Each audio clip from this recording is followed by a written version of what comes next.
Thank you for chipping in to a Cyberpunk 2077 lore update on former samurai Kerry Eurodyne. In 2006, after signing with Universal Music, Samurai would achieve their first #1 hit on the Euro radio charts with their single, Blistering Love. 6 albums later, Samurai would eventually break up in 2008, becoming widely acknowledged as one of the most influential bands of all time. Ever since rockers Kerry and Johnny Silverhand parted ways, Kerry has been a successful solo artist. He's withstood the test of time. His albums have gone platinum. His broken guitars have been auctioned for thousands of Euro dollars, and his singing voice is recognised worldwide. Eurodyne was eager to shout his own message. He'd done his time touring with Silverhand, and he had a deep concern for the destructive culture that dominated the world. The road trips were sobering. Fans murdered each other just to get tickets. Everyone carried a gun, and the scenery from the tour bus was either a polluted corporate structure or a colourless Mother Earth drained of her resources. Filled with determination, Kerry started writing songs again. He had a favourite phrase: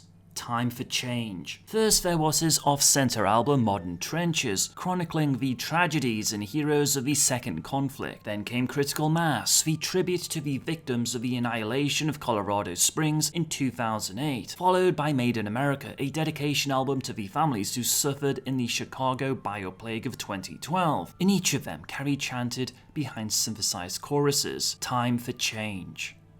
But it was the age of survival. Most people were only interested in drugs, fast rides, and slow death to enemies. Firefights were an everyday occurrence. Though people loved Kerry Eurodyne's sound, they didn't seem to grasp the meaning of his lyrics. Like an angry father scolding someone else's child, Kerry sang the world's injustices to tone-deaf ears.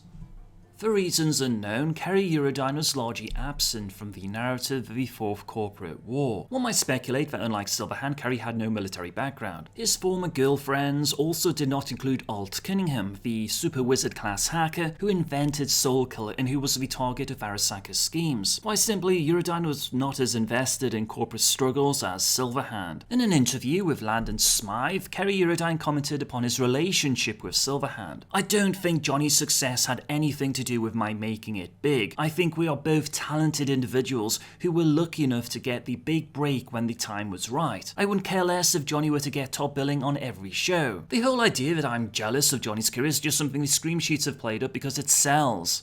If anything, I think Johnny may be more disgusted with his stardom than I am. It really isn't easy to be under public scrutiny 24 hours a day." When asked about the future of his professional relationship with Johnny Silverhand and the rest of the music industry, Kerry was realistic about his goals. "I don't know what's going to happen in the business. No one ever does. I can think of many bands who've hit it big for 3 albums and then disappeared without a trace. Others will last for just 1 album, or maybe 6. You never can tell how the public will react to what you play. Who knows, in a year I may be back to playing clubs. I don't think it will happen, but you can never tell. As for Johnny, I intend to keep touring with him if it suits us both. Besides a few guest appearances on albums, I doubt we'll ever really play together again. We've both changed musically, and I think our egos would cause enough stress in a band to destroy any working relationship that we might have." While Kerry would not make an appearance during the Fourth Corporate War, he would return during the alternate Cyber Generation timeline. The year was 2023. And Kerry was starting to work on his latest album, Facing the Nightmare. His daughter Derry Eurodyne had just celebrated her 12th birthday when he began to realise his most important audience: the kids. Ultimately, they controlled the future. But how would he get their attention? Then a neo-progressive party, aka Neoprog, agent approached him with an offer of unlimited sponsorship. To spread the gospel across the nation, Kerry needed money, and the Neoprogs were ready to donate to his cause. Plus, the Neoprog parties had purchased the 4 largest radio networks in the US, promising him valuable airtime. So he was there when the ISA was declared in 2024. It sounded like a great deal. The ISA seemed to be doing great work to rebuild the nation, sure enough, but exclusive sponsorship was a big commitment, too big for Kerry's taste. Instead, he met them halfway. He wrote several pro-government jingles, including one for the gun bounty. He performed at high schools. He hosted anti-violence rallies, but the youth were more interested in alternative garage band talent and accused him of selling out to the machine. Disheartened, Kerry began to suspect that they were right. Then the carbon plague arrived, and everything changed.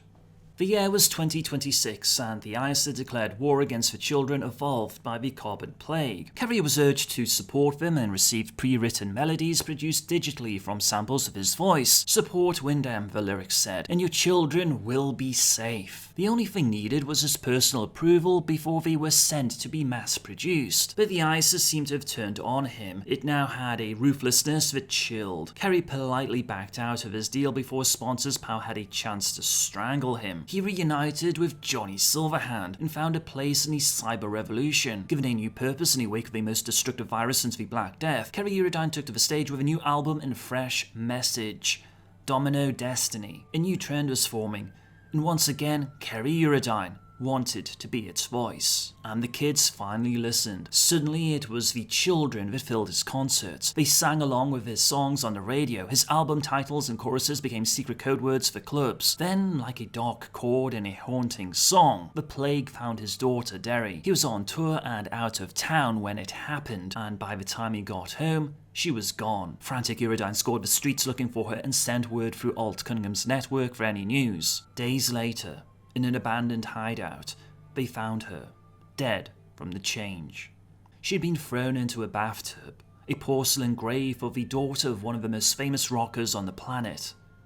Enraged, Kerry demanded answers, but found none.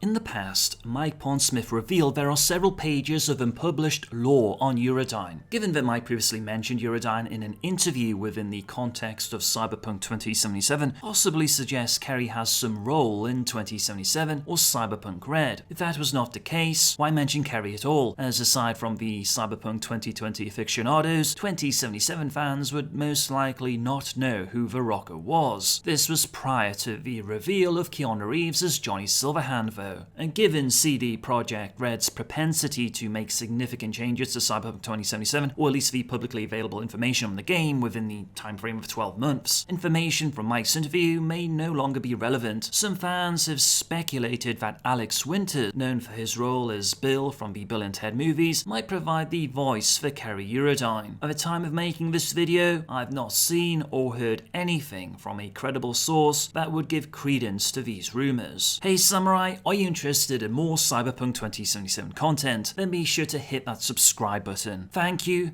for chipping in.